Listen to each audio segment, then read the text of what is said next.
I'm getting ready to call Piper Westbrook, reference this. She wanted to call. 91121. 91121, I have a Keith Thompson on 21 for you.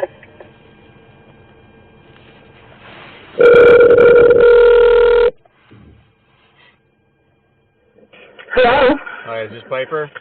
Yes, it is. Hi, it's Randy. Wondering why you're handcuffing and pointing a gun at my husband. All right. Got it at all in our backyard.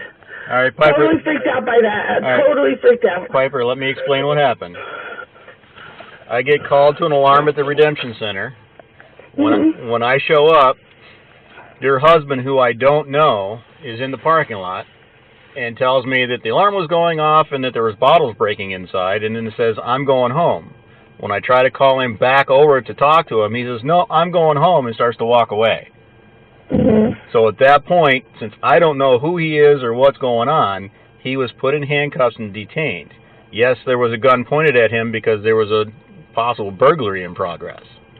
That's what ended up happening. Had he complied with my instructions and walked over and said, my name's Tyler Westbrook, I live next door, and I heard the alarm going off, things probably would have been gone differently. But when he ignored my instructions to come back over and he says, no, I'm going to go home, he was detained until such time as I can, one, prove who he was because he didn't have his ID with him, and two, I could determine that there wasn't a burglary that had happened at the store. Yeah. All right. I mean, it's an unfortunate situation. I definitely understand that. And I can understand him being upset over it.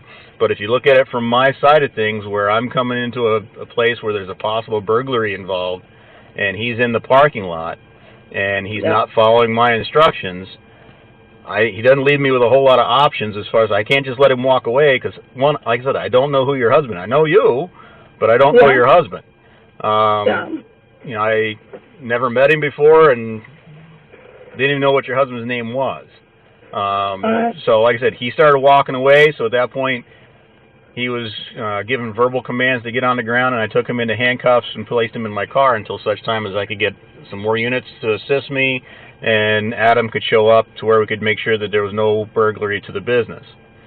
So Adam showed up and told you that Tyler was fine. Tyler, he recognized Tyler, which confirmed the fact that he was who he said he was, which is fine, which is what I was expecting to happen. And then once we made sure that there was no break into the business, he was released. You know, the thing is if circumstances were a little different to where there was a burglary and I had let this person walk off, then I'd have to try to find out who this person was and track him down after the fact.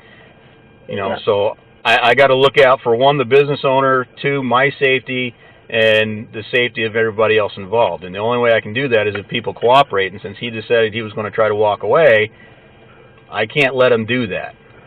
Yeah. I mean, and I can understand you being upset, and I can understand him being upset.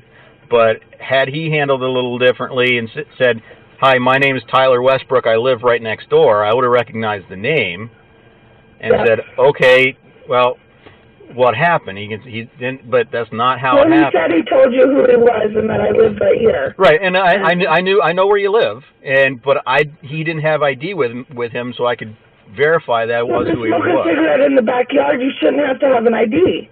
I know, that's but look at it from my side of things. Well, I don't know who he is. From your side, but he didn't need one in the backyard. No, I know, but that's the thing.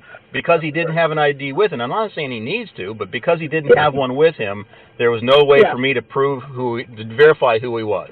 And you know, it's a situation where people lie to me all the time. So if he had actually if hypothetically he had broken into the place and said, "Yeah, my name's Tyler Westbrook," and I leave, and I let him leave, and then I come over to your house and I find out that he's not. Right. Now I got to try to find out who this guy was that I just let go. So, like I said, if you have other concerns, please by all means call the chief tomorrow. I'm going to call him now and let him know what's going on. Awesome. But it's an unfortunate situation all around. I totally understand that, but from my side of things, I got to make sure that the people that are in the area of a place that possibly just got broken into are detained until I can determine that there's not a crime involved. Gotcha. All right. Okay. Yep. Any other questions for me? Nope, that's good. All right. Good night. Thanks. Yep. Bye. Bye.